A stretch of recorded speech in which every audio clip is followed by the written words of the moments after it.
बिस्मिल्लाहिर्रहमानिर्रहीम। अच्छा, waiting room में कौन बैठा है? ये एक मैंने केस रिपोर्ट उठाई है। क्या है कि there is a 12-year-old boy, ठीक है, इसका सेल्फ म्यूटिलेटिंग बिहेवियर था, ठीक है। अच्छा, और लैब्स में क्या आया है कि इसके जो यूरिक एसिड लेवल्स हैं दीज वर एलिवेटेड, और जेनेटिक टेस्टिंग में एक एंजाइम डेफिशिएंट था, that was an enzyme of purine recycling, ठीक है, या प्यूरिन सेल्वेज, ठीक है। अच्छा, बस अब आप सोचते रहो, ठीक है, keep thinking as we go through this lecture, तो आपको इसके सब के आंसर खुद ही मिल जाएंगे, ठीक है। फिर we'll fall back to it end में। अच्छा, तो ह्यूमंस जो है ना, they do something interesting with purines, ठीक है। अच्छा, जो तो डाइटरी प्यूरिन्स हैं उनको हम सेल्वेज नहीं करते। उनके साथ क्या करते हैं, उनका तो हम इतना भी हौसला नहीं करते कि वो अंदर आ जाएं ब्लड में। इंटेरोसाइट्स में ही, मींस इंटेस्टिनल सेल्स के अंदर ही उनको डिग्रेड करके उनका यूरिक एसिड बना देते हैं। यूरिक एसिड फिर ब्लड में जाता है और ब्लड से ये थ्रू किडनीज एक्सक्रीट आउट हो जाता है, ठीक है। अच्छा, लेकिन जो प्यूरिन्स जो हैं, जो हम खुद सिंथेसाइज करते हैं, those are treated as precious molecules, ठीक है। Instead of wasting them, the body meticulously salvages them and recycles them, ठीक है।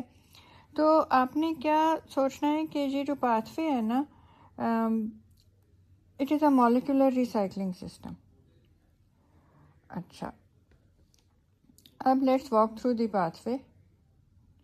अभी आपको इधर 3 प्यूरिन बेसेस नज़र आ रही हैं, एडेनिन, हाइपोजेंथिन एंड गुआनिन, ठीक है। अच्छा, अब ये जो एरोस अपीयर होते हैं, ठीक है, तो इनके ऊपर कौन से एंजाइम है? फॉस्फोराइबोसिल ट्रांसफेरेज एंजाइम्स हैं, ठीक है। और ये क्या करेंगे, ठीक है। अच्छा, सेल्वेज किसकी प्रेजेंस में होगी? पीआरपीपी की प्रेजेंस में, ठीक है। पीआरपीपी क्या है? फॉस्फोराइबोसिल पायरोफॉस्फेट, ठीक है। अच्छा, तो ये एंजाइम्स क्या, ठीक है।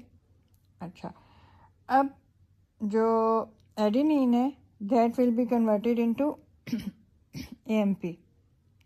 एंजाइम कौन सा है?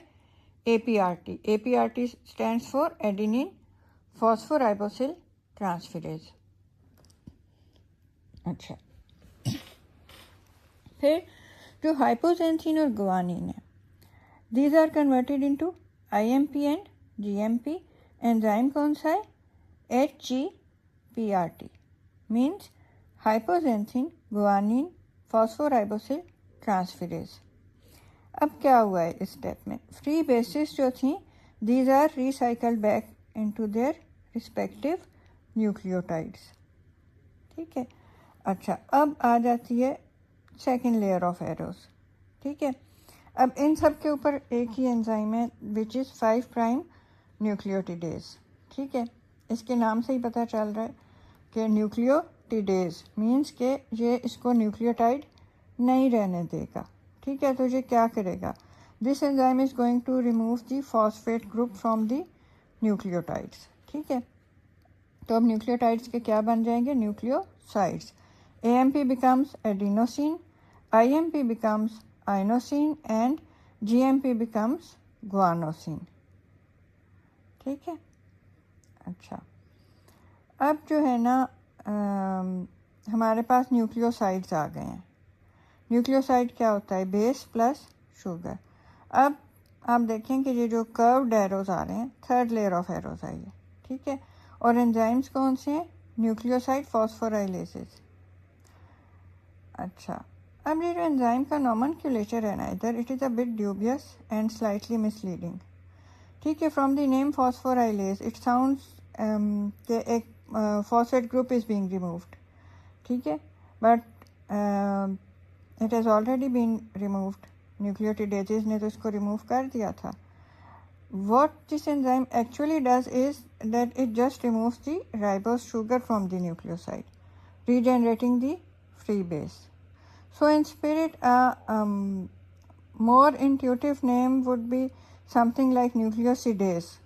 ठीक है, क्यों? क्योंकि enzyme is really cleaving the nucleoside bond,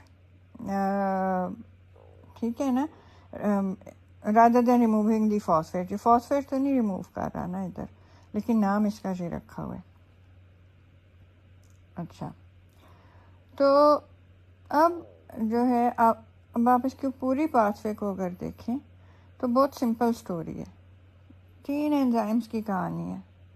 फॉस्फोराइबोसिल ट्रांसफेरेजेस, न्यूक्लियोटिडेजेस और न्यूक्लियोसाइड फॉस्फोराइलेजेस. ठीक है, तो ये क्या बना रहे हैं? Purine recycling machinery of the cell. ठीक है, चलो now let's return to the clinical question. क्या है? There is a child with hyperuricemia और इसको क्या है? न्यूरोलॉजिकल सिम्टम्स हैं. क्या सिम्टम्स हैं? सेल्फ म्यूटिलेशन है. ठीक है, तो he is suffering from Lesch Nyhan syndrome और जो एंजाइम डेफिशिएंसी है that is the HGPRT, hypoxanthine guanine phosphoribosyl transferase. अच्छा, अब क्या होता है? ये एक की सेल्वेज एंजाइम है. अच्छा, अगर ये डेफिशिएंट है तो क्या होगा? Purines can not be recycled. ठीक है, अच्छा, अब ये जब इनकी एफिशिएंट रिसाइकलिंग नहीं हो रही तो ये एक्यूमुलेट होंगी. जब ये एक्यूमुलेट होंगी तो फिर क्या होगा? These are going to be degraded to uric acid. ठीक है, और यूरिक एसिड जो है वो फिर इधर हाइपरयूरिसीमिया और भी प्रॉब्लम्स कॉज करेगा. ठीक है, तो प्यूरिन सेल्वेज क्या है? It is a 3 enzyme recycling system. ठीक है, कर रहा क्या है? It is conserving valuable nucleotides inside the cell. अच्छा, तो अगर आपको ये प्यूरिन सेल्वेज कभी भी कंफ्यूज करे ना तो आपने बस क्या याद रखना है? 3 एंजाइम रूल. पहले सबसे क्या है? Phosphoribosyl transferases attach PRPP. Second, nucleotidases remove phosphate. Third, nucleoside phosphorylases remove sugar. तो क्या हो गया कि PRPP attaches, phosphate detaches और sugar dispatches. ठीक है, अच्छा, फिर जो है इसमें जो है ना एक इसका एक फ़ीचर है जो कि फैसिनेटिंग भी है और ट्रेजिक भी है. ठीक है, और वो क्या है? Self mutilating behaviour. इसका जो एग्जैक्ट मैकेनिज्म है ना that is not fully understood, but biochemically the deficiency of HGPRT disrupts the purine salvage in the brain.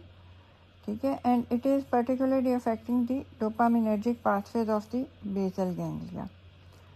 ठीक है, अच्छा, तो अब क्या हो रहा है इन बच्चों में? Reduce dopamine signalling. ठीक है, और फिर जो भी इनके जो सर्किट्स हैं वो इसमें जो है ना ये इनको एक तरह से ऑब्सेसिव कंपल्सिव सेल्फ इंजरी वाला इनका बिहेवियर है. और जो इसका प्रपोज मैकेनिज्म है कि there is deficiency of GTP and GTP is required for the activation of the dopaminergic receptors in the brain. ठीक है, अब अगर GTP डेफिशिएंट है तो वो रिसेप्टर्स एक्टिवेट नहीं होंगे और ये वाले इसको सिम्टम्स आएंगे. ठीक है, तो when purine salvage fails, uric acid rises and dopamine falls. ठीक है, अच्छा, जब ये डिसऑर्डर फर्स्ट डिस्कवर हुआ था ना तो ये 1960s में 2 साइंटिस्ट थे, Michael Lesch and William Nyhan. ठीक है, ये फिजिशियंस थे and they were puzzled by this unusual combination of symptoms. ठीक है, क्या होता था कि बच्चे होते थे छोटे, इनको सीवियर हाइपरयूरिसीमिया होता था, किडनी स्टोन्स होते थे और न्यूरोलॉजिकल प्रॉब्लम्स होती थी. ठीक है, अच्छा, लेकिन जो सबसे ज़्यादा इसमें शॉकिंग चीज़ थी ना वो था कि इनका बिहेवियर बहुत स्ट्रेंज था। क्या होता था कि they would bite their own lips, fingers, और कभी कभी वो इतना सीवियरली बाइट करते थे कि वो साथ रो भी रहे होते थे। ठीक है, तो फिर इन्होंने जब इसमें आप समझें कि डीप डाइव की और इवेंचुअली ये डिस्कवर हुआ कि जो इसमें अंडरलाइंग डिफेक्ट है that is the deficiency of the enzyme HGPRT। और ये किस पाथवे का एंजाइम है? प्यूरिन सेल्वेज का। ठीक है, तो कहने को एक टाइनी मॉलिक्यूलर प्रॉब्लम है, उससे क्या हो रहा है? Failure to recycle purine bases. ठीक है, और आप देखें कि इसकी इम्प्लीकेशंस जो हैं कितनी प्रोफाउंड हैं, मेटाबॉलिक भी और प्लस इसके न्यूरोलॉजिक कॉन्सिक्वेंसेस हैं। ठीक है, तो अब जो है आपको प्यूरिन सेल्वेज जो है ना, अब आपको ये तो नहीं लग रहा कि it is just another pathway.